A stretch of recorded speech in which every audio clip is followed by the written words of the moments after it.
Hey, Dave here from DC On Screen. If you're following us on Facebook, you might have seen us posting artwork that has been sent to fans. This was sent to fans of DC On Screen as part of a promotion. How can you get your own artwork? Simply go over to iTunes or Stitcher and leave us good ratings or reviews. Or, bad ones if you just gotta be a dick. And then email us at dconscreen@gmail.com. Tell us who you want us to draw, who you want to draw it, Dave or Jason, and leave us an address. If you like, you can send us pictures of yourself with the drawing after we send it, and we'll post it to our Facebook page where you can tag yourself. This promotion ends March 31st, by the way, so you have to get those reviews in. Jason, do you have anything else to add? It's a little for a lot, Dave. It's a little for a lot. It is a little for a lot. We try so hard. We need your help. We're asking. Our humble offering. Humble, like pie. Anyway, man, settle back, listen to a brand new episode of DC On Screen starting right the hell now.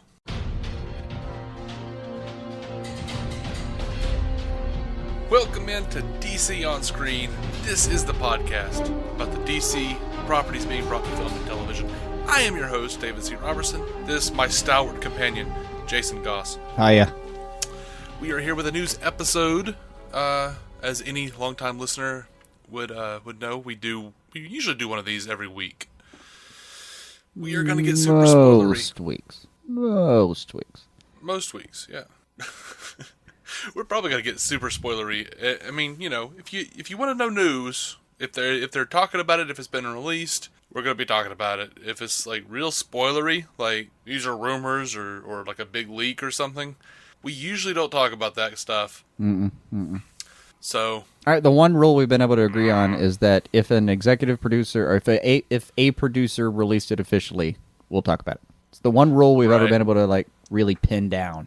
Past that, it's all a little bit touchy-feely, wibbly-wobbly. Tommy-wommy. Oh, man. So what you got? We're going to start out with some Batman vs. Superman news. One of the big things is that there is an R-rated director's cut that has been confirmed for Blu-ray. Woo! And everyone's like, oh, this smacks of desperation. They're copying Deadpool. Dude.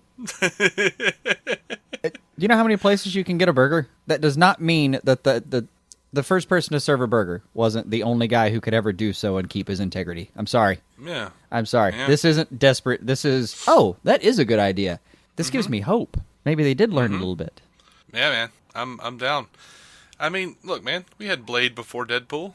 Right? We had 3 of those. They were so successful. Right? Quit crying, you bitches. Damn. Come on. I mean, if we get to box office weekend and... I mean, dude, me and you bought our tickets today, which are on sale, by the way, if anybody wants to go ahead and hop on there and get that done. We did. We got them. So we got ours today. I mean, we're going to see it at 6:30 on Thursday night. You know what that means? What? It means it's real, man. Yeah, I know. I have actual emails confirming it. Money's out of my account. I checked both of those, by the way, before I separately checked those because I had to be sure. Yeah. But yeah, if we're not sitting in a theater 6:30 Thursday night with, I would say, at least 85% full, I'll be disappointed and surprised. I'll be scared. A little bit. But say you go to the movie Friday night, 9 o'clock, 8 or 9 o'clock, pretty prime time, right? Mm-hmm.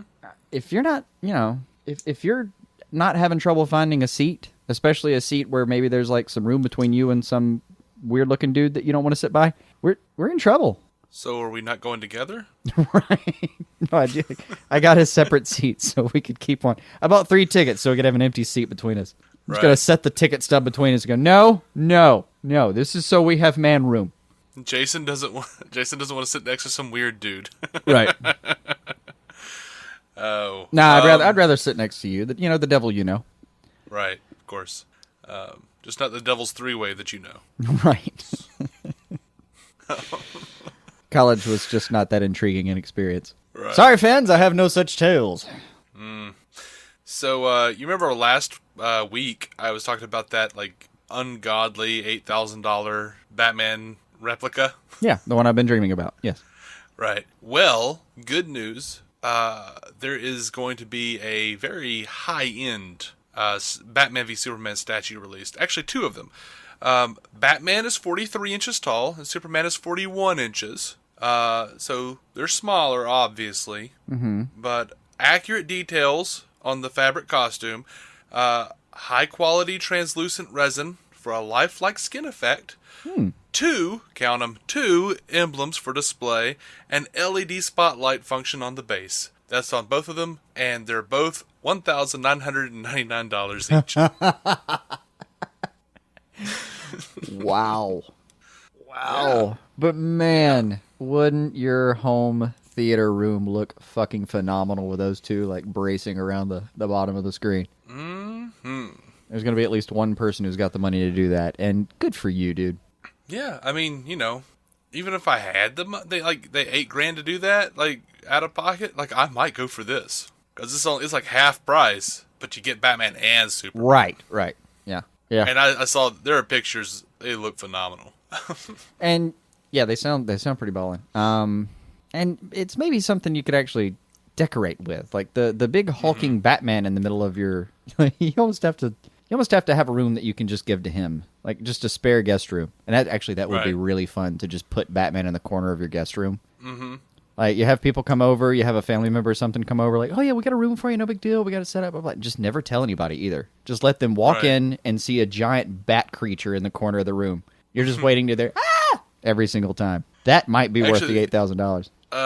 There's been a video and pictures floating around of this cat. I didn't actually put it in the news, but since you say that, he converted his office into a bat cave. Awesome. And he claims he did it with less than 100 pounds by using like scrap newspaper that his friends helped him gather. It looks pretty on point, man. I mean, he pretty much just turned. Yeah. Nice. It looks like a bat cave too. It looks pretty cool. And he's got like busts and stuff, like the Michael Keaton replica cowl, and some Adam West stuff, and sadly some Christian Bale stuff. But what anyway, is that, like $140 American, something like that? It's not bad. No, it's not. It's not. All right. Well, I'm not going to look at those pictures because I'll end up doing that and getting in trouble. Yeah, his wife was okay with it though. Right. That's taking out way too much credit. I can't afford that. I can't afford it. You can only be so annoying at any given time, and I can't afford that. I don't have enough credit coming my way. I would pay real money. I would pay real money to actually have a camera on that scene where your fiance walks into the writer's room and sees you paper macheing it into a bat cave. Yes. Just the embarrassed, I peed on the carpet look that you're going to give her. I would grow a vestigial tail at that moment just to tuck the motherfucker. Yeah. I'm pretty sure she would just spit on her heel and walk out. Mm-hmm. And then you'd hear another door slam. Yep. You'd run out just in time to see the suitcase being thrown into the car. Right. How did you even have that packed? I knew this day was coming. Absolutely. She's got like a tiny bat logo on the suitcase that she's just got Sharpied with an X. Like, she knew. She knew there'd be a day. I've never even seen any of those clothes. I bought them special. Bought them special for this. My God. Right. Oh. I wonder how many therapists actually write down my husband is seeing Batman on the side. I don't know. I mean, I wouldn't want to put a number to it, but let's say at least a few dozen. Out of the couple of million people that are going to therapy, let's see, there's like, I forget what the stat on it was, like 40% of, at least 40%, I think is the last time I saw, of Americans will at some point see a therapist in their life. Mm-hmm. I wouldn't want to take a guess at the percentage, but how many people are there in America these days? God, what is the number? Like 10 million or something? That sounds... Let's pretend it's 10. Yeah, so that's like 4 million people. Than I thought. Yeah. That sounds like 4 million people in, in therapy, roughly. God, surely there's like 10 or 12 of those guys out of 4 million that are in there because their wife wants them to throw away all their bat stuff. It'll never happen, see? It'll never happen. Not to me. Right. Oh, man. So they keep releasing tracks here and there for the Batman vs. Superman soundtrack. They actually released, because we've spoken at length on this podcast about Hans Zimmer's soundtracks. You seem to like them. I seem to be less than delighted, I guess you would say. The word enthused would not come up if I were describing your reaction to them. Well, I like a good march. No, that's usually what it comes down to is you want the march, you want the identifiable tone, and I'm kind of okay with the ambivalent kind of tones. I don't know, right? Ambiance, I guess, is what I was trying to do. Ambient gloom. Yep, ambient gloom works just fine for me. Give me nothing but 14 synthesizers and 12 timpanis. Let's do this shit. Timpanis? And you didn't like the guitar work on the final Batman v Superman trailer, but you told me you liked it here. I did. On the soundtrack, the Wonder Woman track, "Is She With You?" That was released by Junkie XL and Hans Zimmer. It was a different style. Not drastically different. Obviously, they're similar, but enough that I really dig it here, and thought it was a little corny on the other one. But on this one, just I only listened to it one time, but the first guitarist I thought of on that up front part we're talking about is Jeff Beck, both in tone and structure. It just felt Jeff Becky, and that is never a bad thing. Yeah, I mean, I dug it. I thought it sounded good. I did. But, at the same time, I'm at the point in this production where I'm just like, yes, all the things. We have tickets now. All of our sourpussing is done. Now we just want to see the fucking movie. Well, I wouldn't say that. Oh, but the hell. The hell. You'll get more and more excited about it until like a couple days before when the sphincter will close on you. Yeah, probably. The nerves will be too much for you to bear, and then finally you'll get to see it. And then with any luck, you'll be nice and relaxed. Yeah. So there are reports that Ben Affleck would go into wardrobe and get all suited up for the day in his Batman suit. Then he would sit around reworking the script. Ben wasn't thrilled with it and would find himself on multiple occasions fixing it the day of. That's from some insider. And here's the thing. There has been a lot said about this supposed smear campaign that's been going around for Batman v Superman all on the internet. Some people are saying that this is part of that. Personally, I just laughed and said, that's awesome. Yeah, that's what I like. And there has I don't want to call it a smear campaign. It just doesn't seem that coordinated. It's nothing. I don't think there's anything near that sinister happening. It's just that there was a big smear campaign that was proven on Twitter. Oh, there really was? With purportedly a lot of money, they say, an expert said, looks to have purchased purchased several journalists? They've utilized a bot and apparently purchased the talents of someone who would have such means to with numerous accounts say the same thing over and over again. Something about Batman v Superman looks like a 2-hour drudge or something. I don't even know. But like just big. Somebody coded in a bunch of keywords that won't sound good when the computer finishes putting them together, and then they sound like it sounds like a real complaint. That is absolutely insane. It looks like a real opinion, but a whole bunch of people are saying it like almost verbatim, and there is some validity to the smear campaign apparently. That is so strange, especially bizarre. Especially with why this. would someone spend your time doing that? Like there was a cat who had cancer and wanted to see The Force Awakens, and Disney let him see it before he died. Likewise, there was a cat named Baz who had cancer and knew he was going to die and wanted to see Batman v Superman. That was the last thing that's what he wanted. There was a big internet campaign, but the internet campaign wasn't as big as the Star Wars campaign. A bunch of actual big names got behind it, caught wind of the Star Wars thing, and got behind it, and he got to see his early. This Baz dude just died, and he didn't get to see Batman v Superman. But really sucks.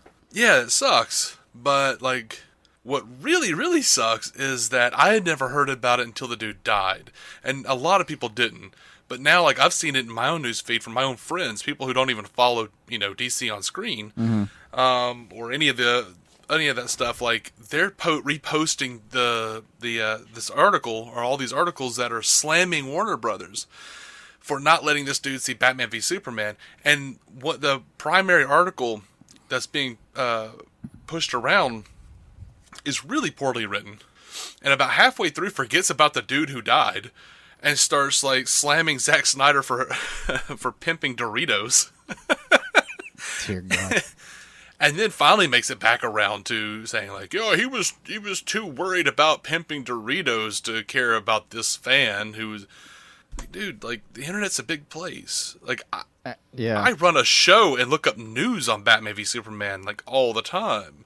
I've never heard And of I Baz before today. I've never seen this Baz character until he died. And the Let me put it this way. The benefit of the doubt would rest with Warner Brothers for me right now. Like, you'd have to prove to me that they deliberately knew about it and ignored it.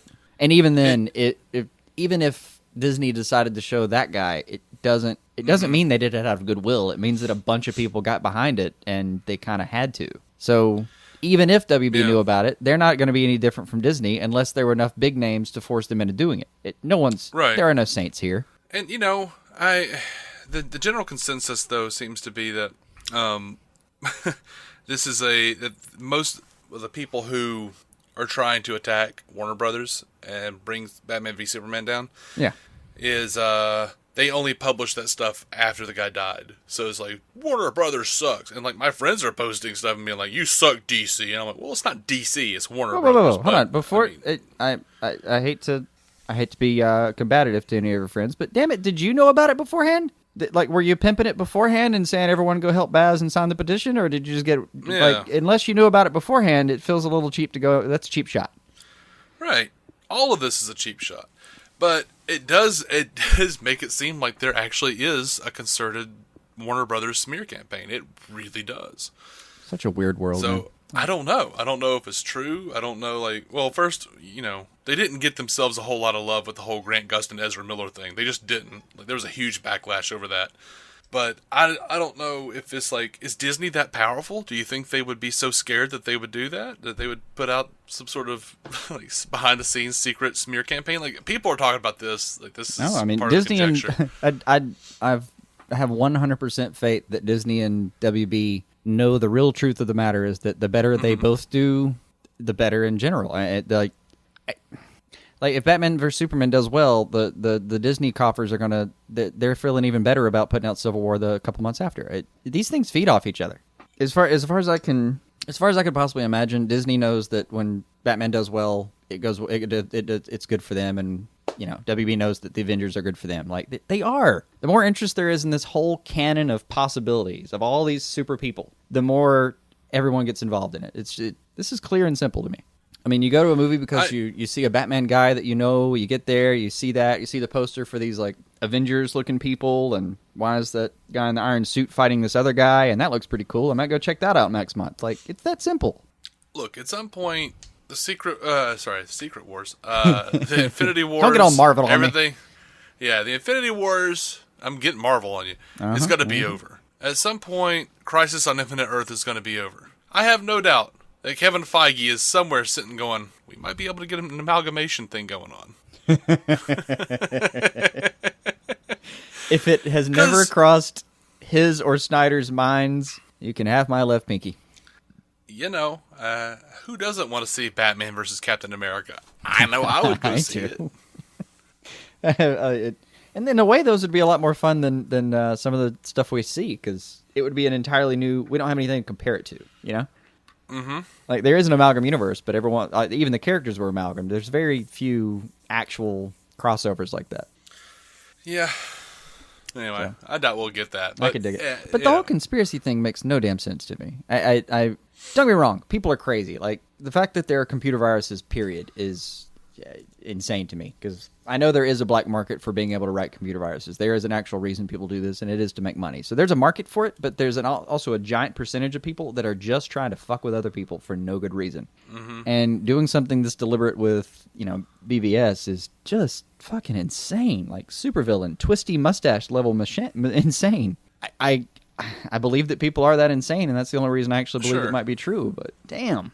And if the whole thing about Affleck writing the script in costume was part of that agenda, dude, fuck you, that backfired. That's awesome. The most Batman thing I can think of is to walk on the set and go, I can do this better. Hand me the script. I need a latte and a big pen. You need a pencil? Look, I don't need an eraser. Give me a fucking pen. I do ink. That's how I do my crossword puzzles. I do them in Sharpie. Like, that's Batman. Mm-hmm. I don't know, man. As Batman v Superman draws nearer, I can't help but just notice the level of vitriol amongst the fans fighting, just ridiculous infighting over whether or not it'll suck, whether or not it'll be great. Yeah. Superman could beat Batman, just people... Man, let's all just come together and enjoy some superhero shit. Can we not just, it won't be here forever, guys. Go on. DC fans, go have a seat. Can you stop calling Marvel fans fags? That's just not cool. Yeah, no level of that Marvel is okay. shit is cool. I dig the Marvel stuff, so calm the hell down. Right. And no, that doesn't make me just a Marvel fanboy with a DC podcast. I like both of them. Come on. It's okay. It's okay to love two things. We all got beat up in school. Calm the hell down. Right. Yeah, I know. So anyway, speaking of more ridiculousness, they have. I doubt you'll actually be able to get them now. The $100 steel ticket for Batman v Superman: Dawn of Justice will let you see the movie once a day, every day it's in theaters. I think it came with your name engraved on it. Yeah, it was name like engraved in the back. Whole thing. Yeah, so there were only 1,000 of them, so they're probably gone. Yeah. And, I don't know. Maybe go check it out just to make sure. If you want to. For me, it didn't seem all that economical. I can't afford the time to go watch that movie in theaters as many times as it would take. What is it, like $15 to go see the movies? So six runs at it? Yeah. So, 7, really? Yeah, I was going to just go ahead and place it at like about $20 and just say that's $80 I don't need to spend. Right. Because I'm probably not going to have time to see it more than once in the theater. Yeah, I probably will see it twice, just in general. If I had to guess, if I was just absolutely betting, I might. Well, that's not true. I've got a lot coming up. I may not even be able to. But let's say it's the greatest movie I've ever seen. I'm still probably only going 3 times. Mm-hmm. And that would be if you combined, if it was if better than Avengers, Deadpool, and Shaun of the Dead, all movies which I actually did go back for, or plan to in the case of Deadpool. But even then, 3. Come on. Well, nothing is saying that this movie is going to be called Citizen Wayne, so I doubt it's going to be the greatest movie I've ever seen. Yeah, I know. But yeah. It wouldn't be worth it for me. If anybody else has the time and will, God bless you, go for it, man. But no, I can't. I just can't afford the time. I might be able to squeeze in twice, but there's so much coming up. It's going to be, I got a busy few months coming. That's all it amounts to. Yeah. Shit, man, you're getting married. I'm not. I'm just, I'm just looking at the sheer volume of superhero I have. I've got 13 episodes of Daredevil Season 2 coming. Shut up, DC fans who hate Marvel. That doesn't prove anything. I can hear you from here.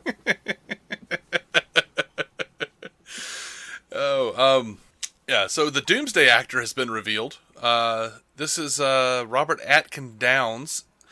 He's done Batman the Brave and the Bold. He was Firefly and Weather Wizard on that. He was Harvey Dent in Batman Year One. He was Oliver Queen in The Dark Knight Returns Part 2. He did several characters in Batman Bad Blood, including Mad Hatter and the Electrocutioner. He was the Master in the Strain and Cham Syndulla on Star Wars Rebels. So yeah, he's doing the voice of Doomsday on Batman vs Superman. Gotcha. So he's got some street cred at least, right? Yeah, it's decent street cred. We talked about Doritos earlier. They were brought up. Well, if you go down to your local Walmart and you buy the Batman vs Superman themed Doritos Family Fun Mix, you'll get a code from the DC Comics website, which will grant you access to Batman v Superman Dawn of Justice Upstairs Downstairs, which is a prequel comic written by Christos Gage with art from Joe Bennett and Sean Parsons. And then it runs for... is it digital or do you get a copy? It's digital. Okay, it's digital? 24 pages. So you're not just going to have a book sent to you that you can fill with Dorito crumbs? Nope. They went digital. It's 24 pages and takes place after the reveal of Superman's statue in Metropolis. So, hoo boy, guys.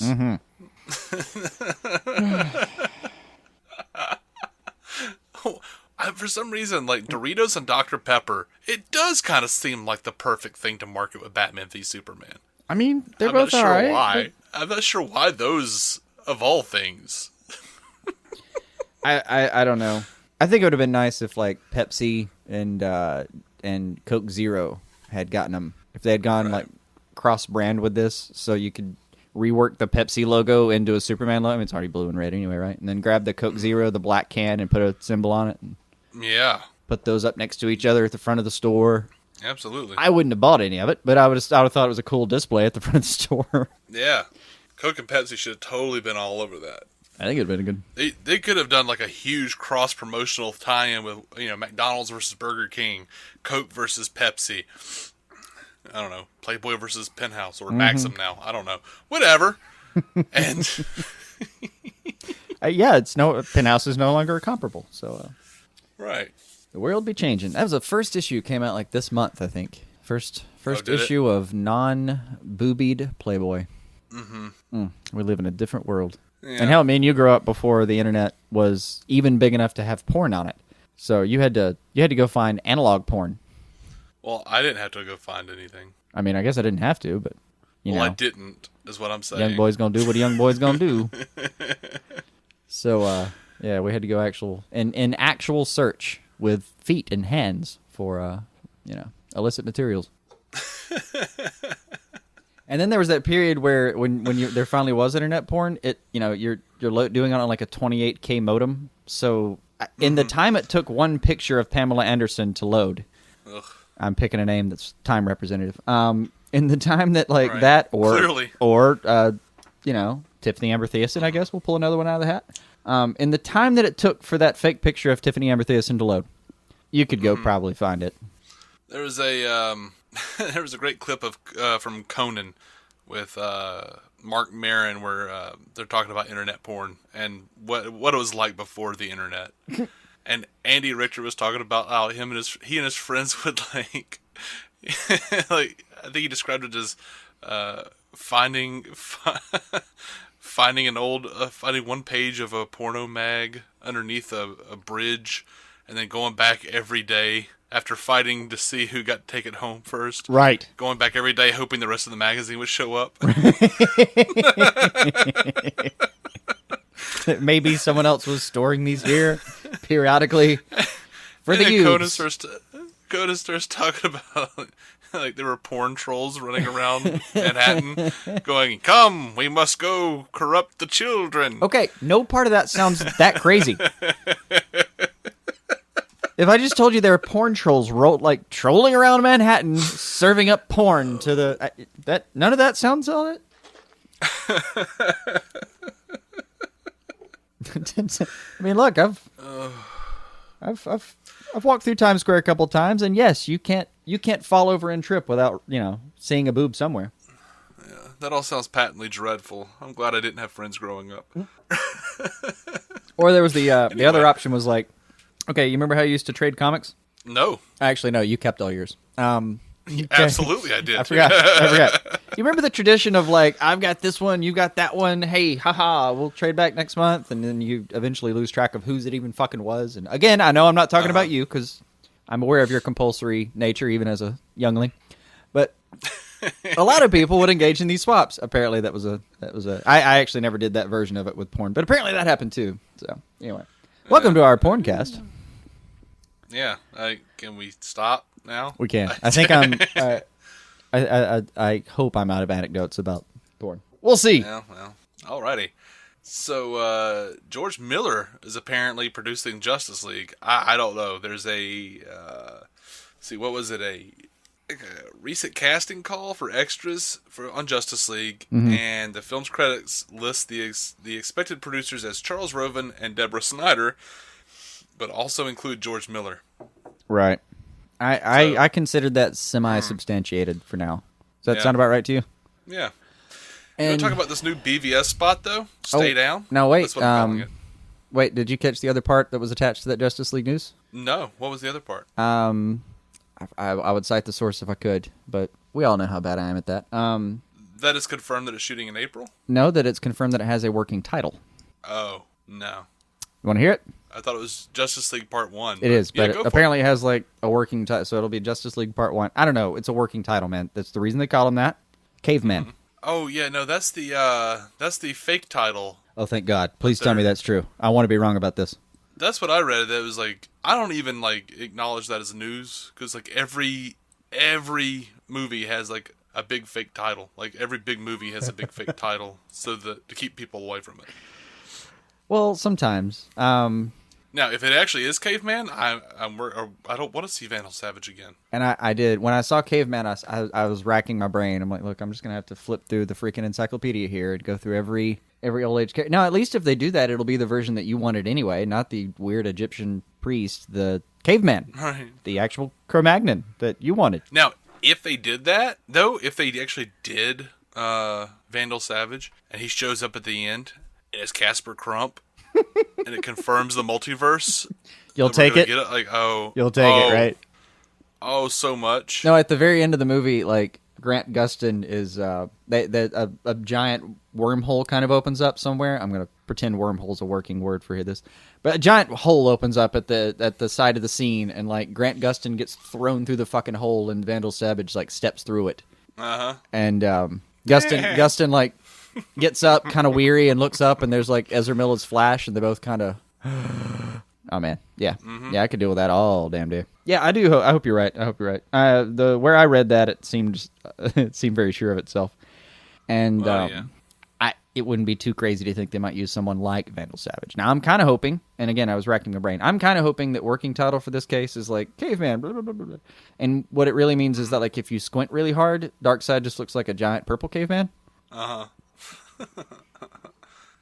Nah, man, you gotta hold off on Darkseid until, like, proper Justice League Part 2. Like, Justice League Part 1, you want to do something like Brainiac. Brainiac. That's what I'm thinking. Luthor's always going to... See, normally you would say somebody like Doomsday, because he feels like that kind of level, but... Yeah. Somebody like Parallax is way too Green Lantern-y. That feels like a... You know, you don't really see the rest of the team normally, right? Yeah. Who else? I mean, shit. You got your obvious ones. They could do Mongol, or they could do Starro. They could do Starro. Ooh, like, Starro would be neat. I'd be down with Starro. Because Starro seems really lame. And I'm granting that freely and fully until you watch Brave and the Bold. Well, Starro was awesome in the Justice League and Batman Beyond. Yeah, it was alright. The Call? Yes. Hell yes. I don't know. I could be down with, like, I would just hope that they wouldn't go with, like, just nameless alien invasion. There's too many good like people. Way too many good people. In the first Justice League movie. Like, in the first Justice League episode, like, it was the big 3-parter episode for Justice League in Season 1. Great show. Wonderful show. Yeah. Obviously, continuation of Batman the Animated Series in many regards. But, yeah, those aliens, there was, like, a big alien invasion, and it was just a big nameless alien. And I understand they were trying to bring the team together and kind of flesh out a bunch of those characters. We'd already had Batman and Superman, but we didn't know Wonder Woman or Martian Manhunter or any of these cats. Right. So, okay, but I really don't want him to do that in the movie. I don't know. I actually want a bad guy. Maybe, I mean, the bad guys are going to be like, the Marvel. There's all kinds of like monitors you can pull up if you want to. Mm-hmm. Jesus, I mean, you can get into obscure names. Like Prometheus and shit like that. Well, yeah. You can do a whole like Crime Syndicate, do a multiverse thing. What was the pink dude with the eye on his head? Despero? Despero. Yeah. That's right. Yeah. Despero. We could do a Despero. It could be a real thing. You know what? They could do Calibok. Yeah. Eclipso. They could do New Gods and stuff and before Darkseid, you know. Yeah. Anyway. Okay. Well, we could daydream about that. We could daydream all day on that one. Yeah. Yeah. Oh my gosh. Or hell, just Crime Syndicate. Yeah, just say Crime Syndicate. They could do Earth 3, or they could do the Injustice Gang. They throw a little shade our way. Right.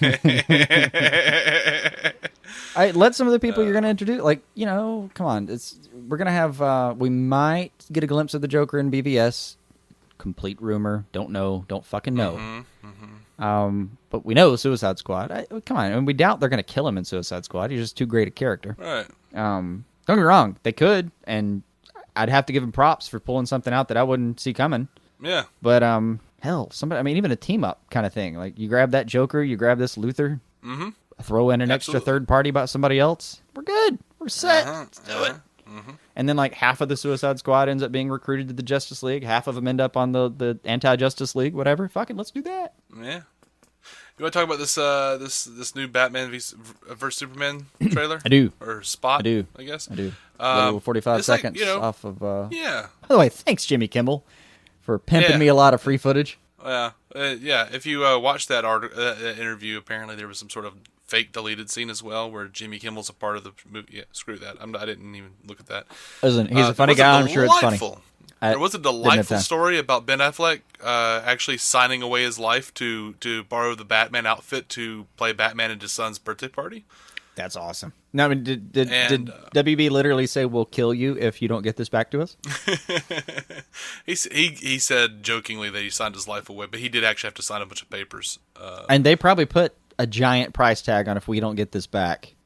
Yeah. God, man. He's like, they trust me to be Batman in this movie, but they don't trust me for a 4-year-old's birthday party. Okay.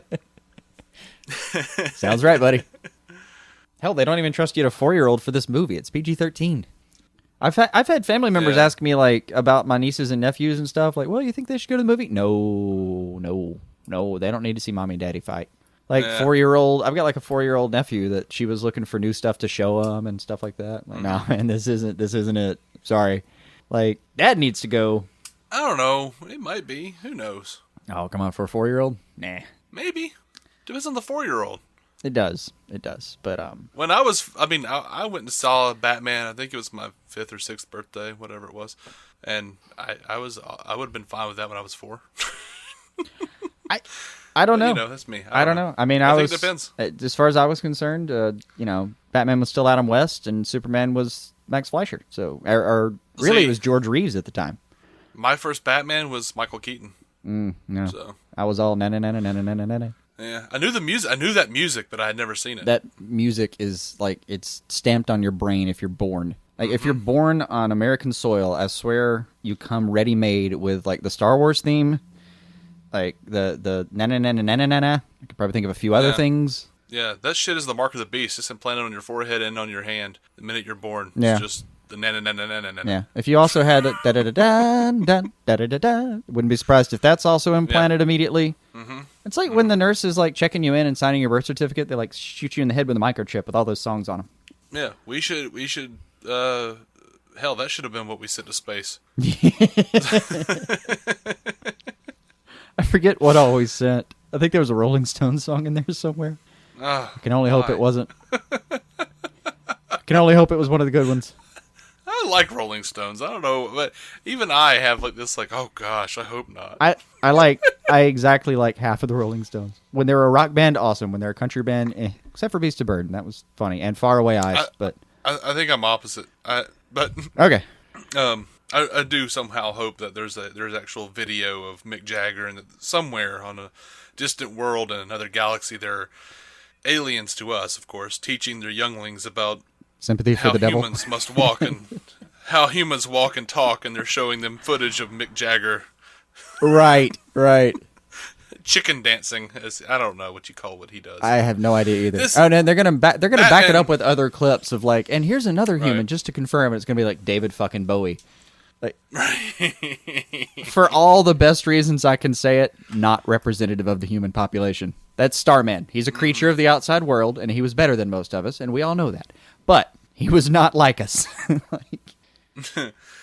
So this Batman vs Superman spot, dude. Yeah, you got Superman yelling. You know, if I wanted you to die, I would have already done it, or whatever he says. He says it in a slightly odd way, but yeah, that's the point. Yeah, whatever he says.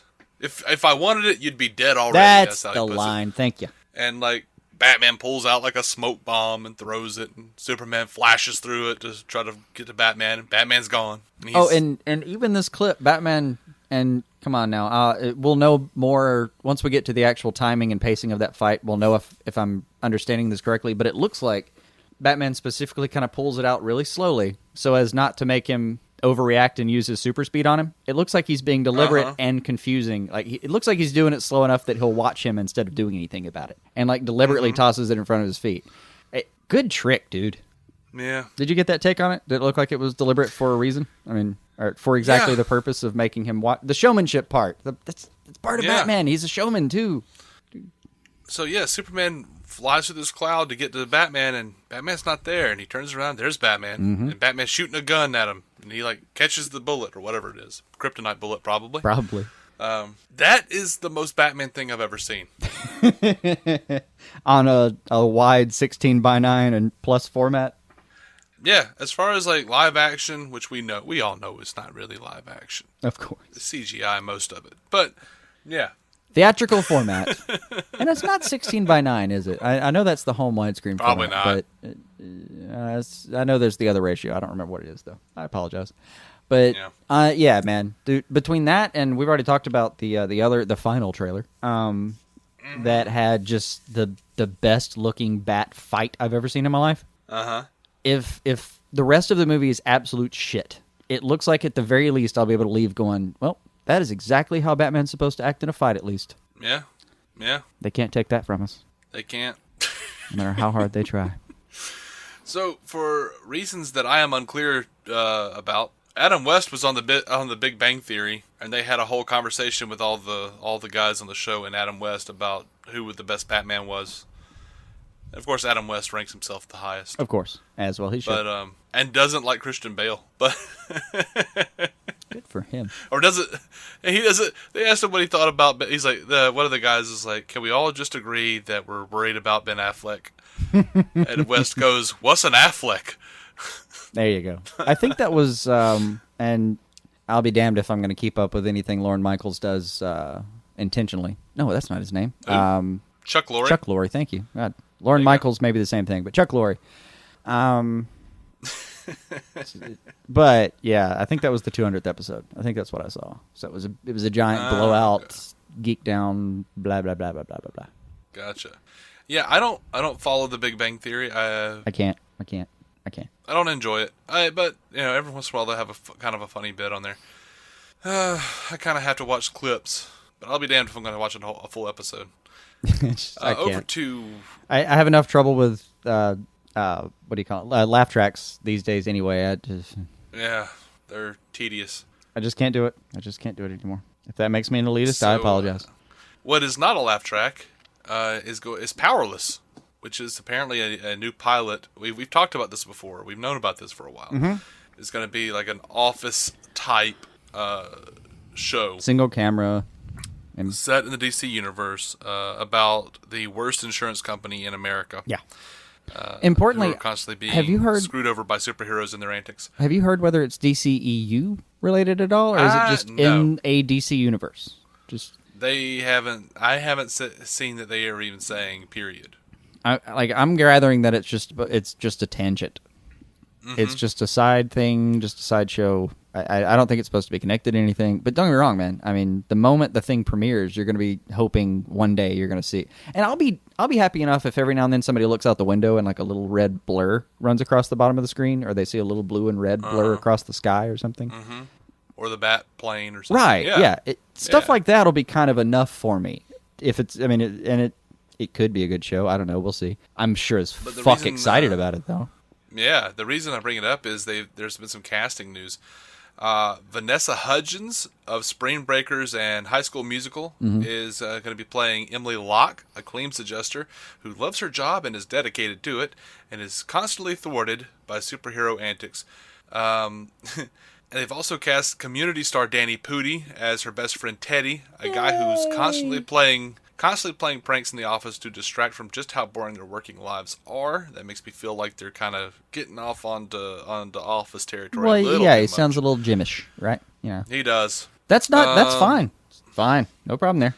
And this could also be kind of a Michael Scott card, but okay, we'll see what happens. I love the casting. Firefly star Alan Tudyk, who played Wash on Firefly, obviously, plays Dell, the new boss, who got the job because his father runs the company and he is absolutely drunk with power. So, Christina Kirk from A to Z is going to play Jackie, a superhero superfan who has the unfortunate struggle of being Dell's assistant. Now that's kind of problematic and worrisome. Is that A to Z creator Ben Queen is going to be writing this thing, and A to Z did not last very long. Yeah, I can't judge it by one damn thing. I don't know the guy at all. Yeah, never me saw either. an episode of A to Z. I have no idea. I do know that the show didn't last very long, which means that he may be better. He might be wonderful. He may or be might so awful, good that he couldn't exist on primetime network like television. which is still not a good indication. It's not a good indication for getting like a a few good seasons. Then again, like let's say it's the best case scenario. He is that good, and he learned a few damn good lessons from A to Z about how to make his show last. Right. That's what I'm hoping for right now. Yeah. That's the best possible interpretation I can put on it. That gives me giant hope. So from the format we're talking about, like Powerless is going to be it's going to be a show about how they're normal people in a world full of superheroes.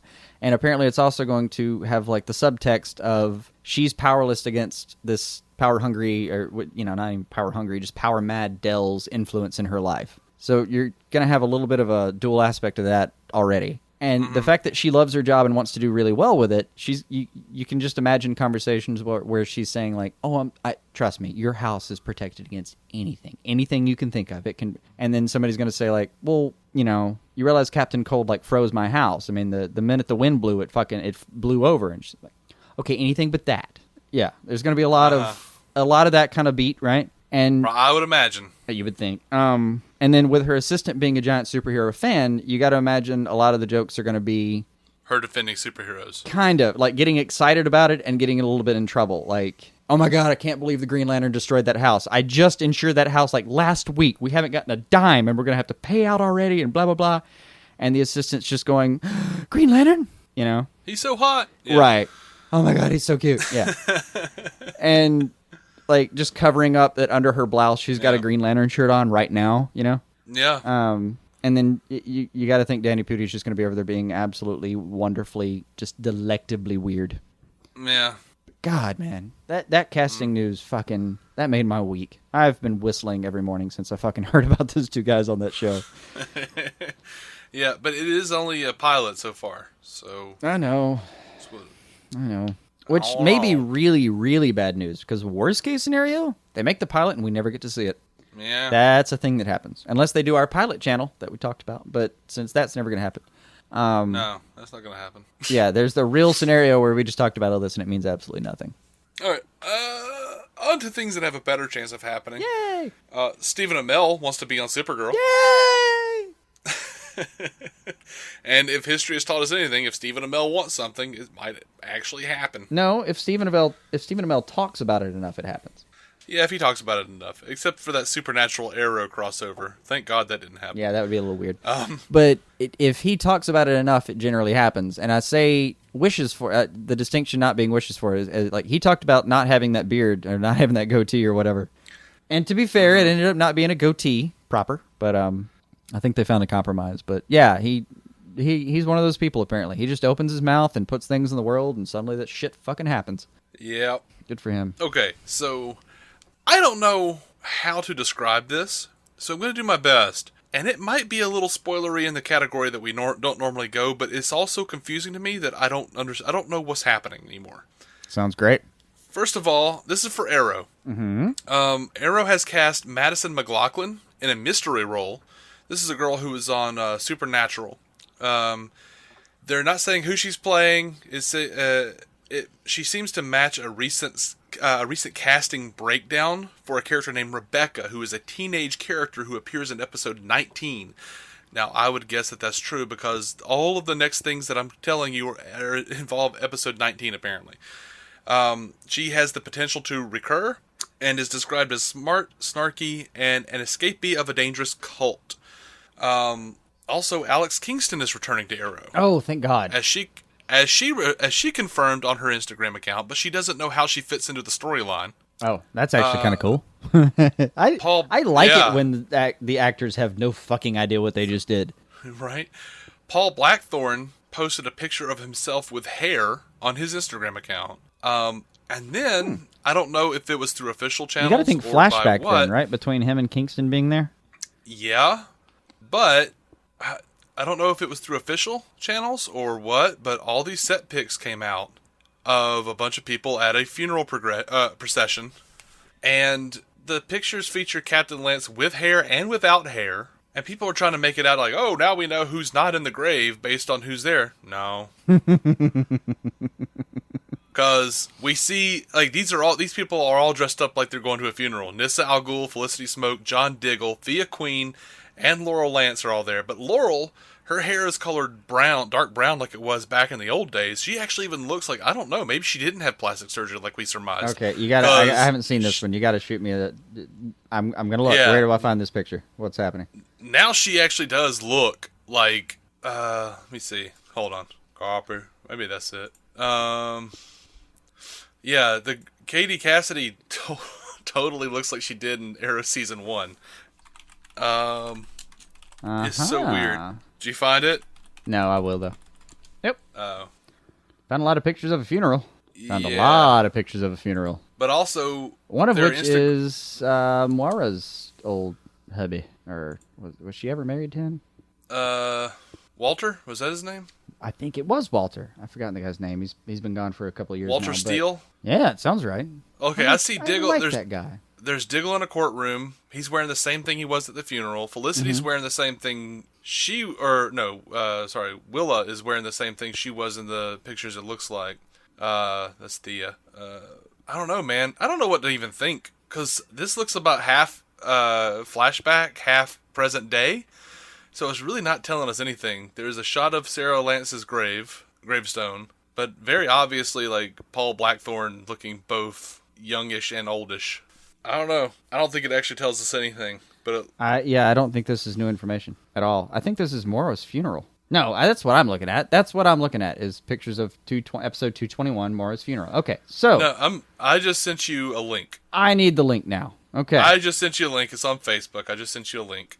All right. Get down to the bottom of this damn thing. Yes. I was like, none of this all looks real familiar. Oh, that's why.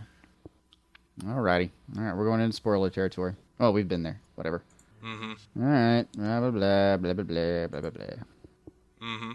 Okay, so he does have hair. Uh-huh. That is really dark hair on Laurel. You're right. And she does look very season 1. Mm-hmm. That's Felicity with some walking happening. Yep. Well, that's pre-shot. Those are no one's actually. That's pre-filming. Yeah. Oh man. But Nissa's there. Look, Alex Kingston's there. But if you look, you can see she's wearing the funeral dress from that shot. Felicity is underneath the little raincoat she's got going on. Is that the is that the actual dress from the funeral? That can't be the dress from the funeral. It looks like it. From where she was sitting in the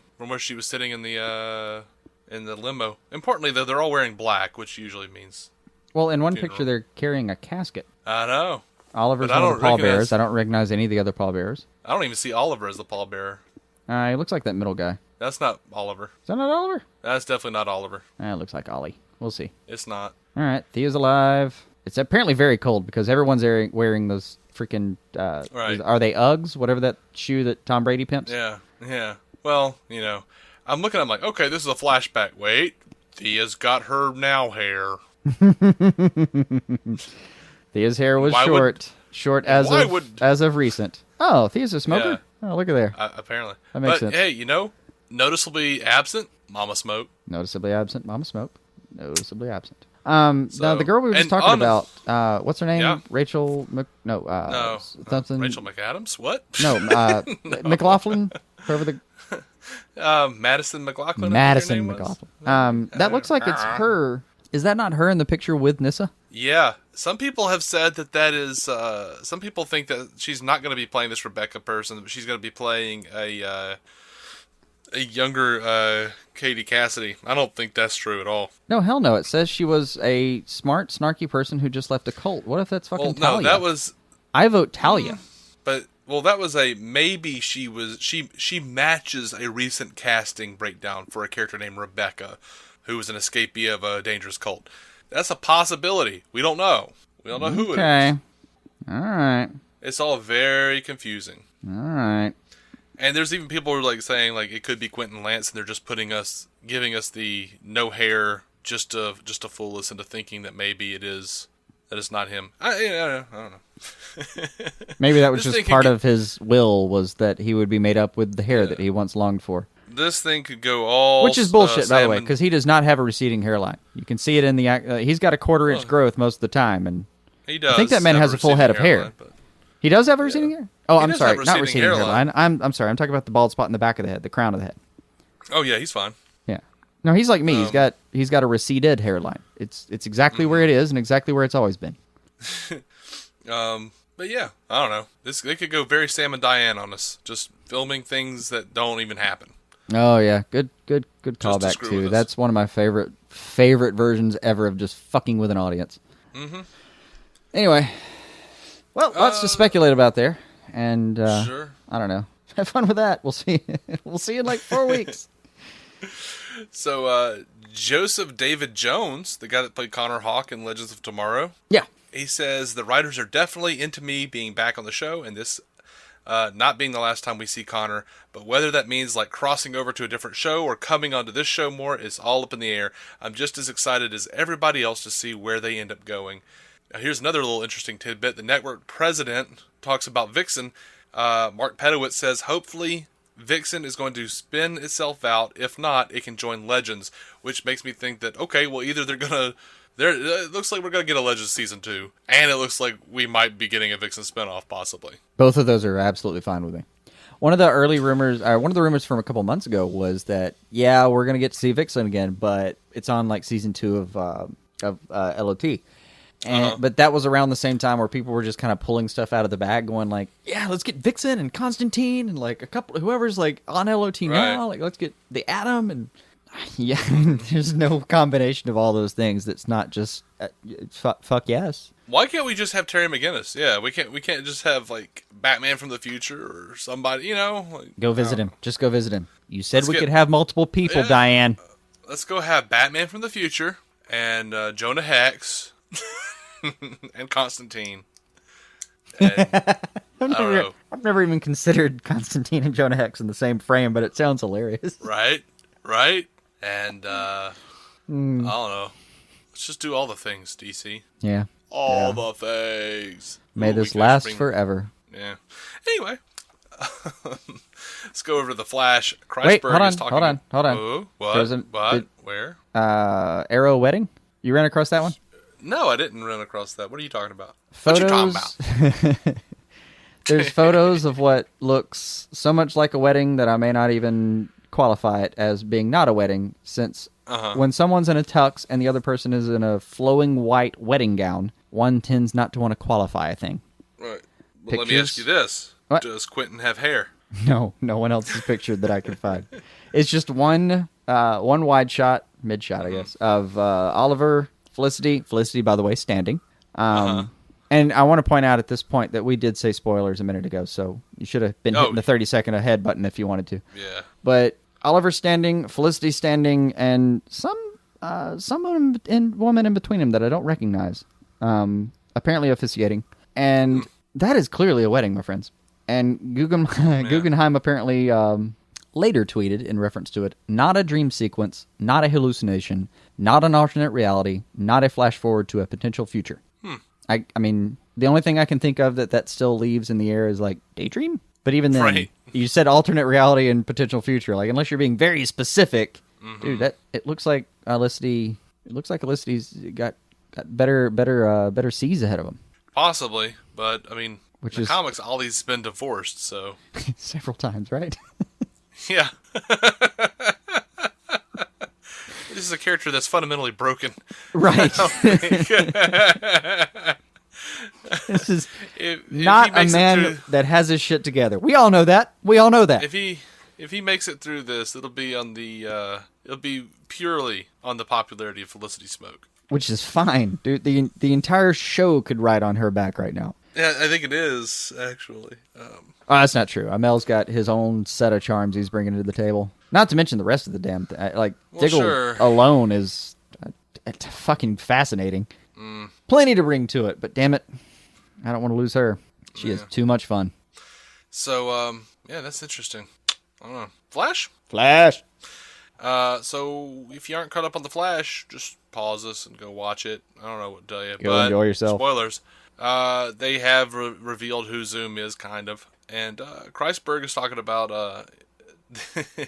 the reveal. He says, I don't think you can assume anything that Jay has said to the team or the audience is the full truth. It is a version of the truth. What's funny is we showed that Jay's doppelganger was Hunter Zolomon, and we assumed the comic book fans would go, aha, right away, which we did, but we thought it was such an aha thing that it was a red herring.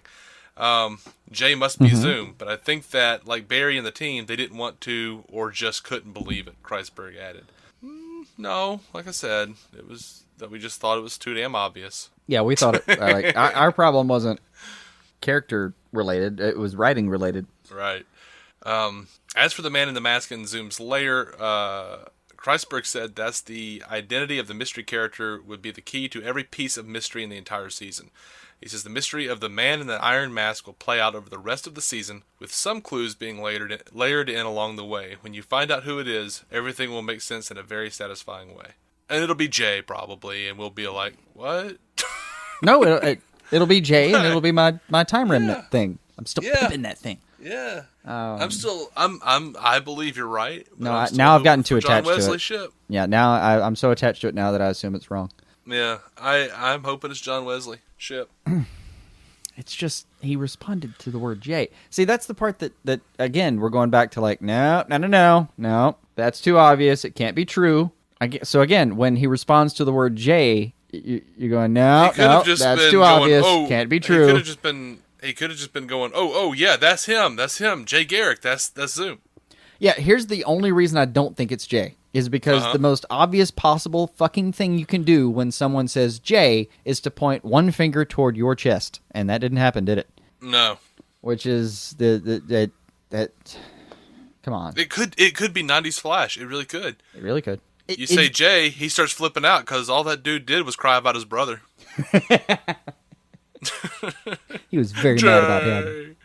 He was very Paul Blackthorne back in the 90s. Like, he was. Jay, no. Oh, that's not true. Paul Blackthorne eats much less. Well, he can't eat that much because of his ticker. Right. Low nitrates foods. So, they asked Grant Gustin about Barry's reaction when he finds out that it was Jay Garrick under the mask of Zoom, and he says, it's betrayal and disappointment in himself, because it's almost like he's been through this before and he can't believe he let himself go through it again. You were telling me something else, I couldn't find it, about Grant Gustin's reaction to that. Was that it, or? Yeah, that's the gist of it. Most of what he said is pretty much, they all feel like shame on, fool me once, shame on you, fool me once, or twice, shame on me. Sorry. Yeah. I'll get to the end of that idiom in time. Yeah, they and everything I've seen so far from Kreisberg and Co. seems to relate to that idea that the whole crew is going to feel like, dude, we should have fucking seen this. And it brings up a few things that one of them in particular was I thought, okay, of all the people that are going to feel betrayed, like Barry's going to feel the most betrayed, but that's on him. That's because he's, well, like Diggle pointed out, he does that. I mean, that's how he rolls. He has the same, like, guilt of the world is on my shoulders instinct that, don't get me wrong, is great for building a hero, but bad for building a happy lifestyle. Right. So he's going to feel the weight of this thing very acutely. But more than him, and someone who probably has more right to feel more betrayed, is going to be Caitlin. And if she started trying to give herself a meta power to fight him back, that'd be kind of awesome. By the way, did you see that Livewire is going to be in the Supergirl Flash episode? Really? Yeah, it's going to be Livewire teaming up with Silver Banshee. Okay. All right. All right. Gonna have a throwdown. Yeah. So that's all I have for news. Did you have anything? Did you see anything that was worthy that I didn't mention here? No, I didn't. I didn't realize we were getting so closely to the end of it. I mean, all the other stuff I saw was, hey, Gotham's back, which we do these on Monday night. So as of now, it airs in 37 minutes to me, which means Supergirl's airing right now. Ooh, I didn't think about that. So Gotham and Lucifer are competing for a time slot, right? No, Gotham's airing now. And I'm sorry. I forgot. It's the other way around. I'm sorry. I forgot where Gotham was on this. It's been too long. Yeah. Been too long since I've seen Gotham. Gotham's on right now. So yeah, Gotham's coming back. We're finding out presumably about BD Wong and all of the Hugo strangeness he's going to bring to the table. Which BD Wong just sounds like a bad venereal disease, or at least a description of a penis that's has succumbed to a bad venereal disease. He has a BD Wong. If it's like Beady Wong, it's just, what happened to that poor bastard? I'm sure he's a good actor. I'm sorry, man. I'm sorry. It just I've feels been like the comment for weeks. Just feels like about a lot of things happened that weren't supposed to. Yeah, man. So Gotham's coming back. We know Supergirl's coming back. Is this the Supergirl episode with Indigo? Is it we're Fortress of Solitude and Indigo? Is that where we are right now? Yeah, Solitude is in Indigo. Yeah, okay. Laura Vandervoort, who was Supergirl on Smallville. Right. Who I'm told, the one piece of news that it was in any way a piece of news about this, because there wasn't a lot. It was just lead up crap. Was that apparently Laura Vandervoort, is that how I'm saying that correctly? Yeah. Really envied Supergirl's costume. Like, kind of saw her costume and thought, shit, I wish I'd gotten that thing. All right. Yeah. All right. Nah, man. At that point, it had gotten pretty tame. Speaking of which, how long do you think Suicide Squad's going to stay tame? Because they're only they've gone into a tacit period, I'll call it. Because like Jared Leto and Margot Robbie did some Oscars hosting yesterday. I haven't watched it at all because I don't give a damn. But yeah, me either. I'm sorry, I just don't. But I mean, I kind of want to see them because I'm told the chemistry between those two is just phenomenal. But and in a way that is indicative because come on, man, how many Oscars are just big giant ceremonies? These kinds of big Hollywood events. How many of those have you seen where two people were brought on stage and they were supposed to have a lot of chemistry and you actually saw it and God, it looked oh man, it looks like two blind dogs trying to sniff each other's ass. It's just bad, just straight bad. Yeah. And I'm told theirs was just genuinely phenomenal. So that gave me a lot of hope though, because if they're that close now, as far as I know, they didn't know each other before Suicide Squad. So I'd like to think that they really got that into each other while they were filming, which is going to make the movie even better. Yeah. You know, Brandon was telling me something funny about the Oscars. He said that, Spotlight won for, like, Best Picture, which is the true story of the people who unearthed all the pedophilia in the Vatican or whatever. Lovely. Yeah, and Michael Keaton's in that movie, and when it won for Best Picture, Brandon said you could audibly, you couldn't hear it, but you could see Michael Keaton go, "Fuck yeah!" Did he mouth it or something? Yeah, like really obviously. Wait, what got Best Picture last year? I don't know, man. It wasn't Birdman though, right? No, I think it lost. It did. I think it almost did. So was that his like? Yeah, I finally got it. Something I was in. Oh, maybe. I mean, I am proud for Leo that he finally got his little piece of hardware. He's fucking earned it. It's so strange that he doesn't have a little statue by now. Yeah, I saw a post. I think they did it on Imager, where it was like Leo up there like accepting, and it kept showing it kept cutting away to like he's like, wait a minute, hold on 1 second. It cuts to him like looking down. And you see the little top from Inception spinning. He's like, keep spinning, keep spinning, keep spinning. Yeah. I mean, don't get me wrong, man. I'm just making a prediction here, but I'm never going to see The Revenant. It's not something that's ever going to actually happen in my life. I will see it. You will actually watch it? I will see it. It was all save for one scene. It apparently was all shot with natural light, like 100% natural light. Okay, that's cool. So yeah, I'm probably gonna see that. That's cool. Okay, I might watch it just for that. Right. Just to get a glimpse of like, okay, how the hell did they do that? Yeah. I mean, for those of us who have dabbled in and unsuccessfully dabbled in filmmaking, lighting is a bitch. Lighting is a bitch. I kind of have to see how they did that.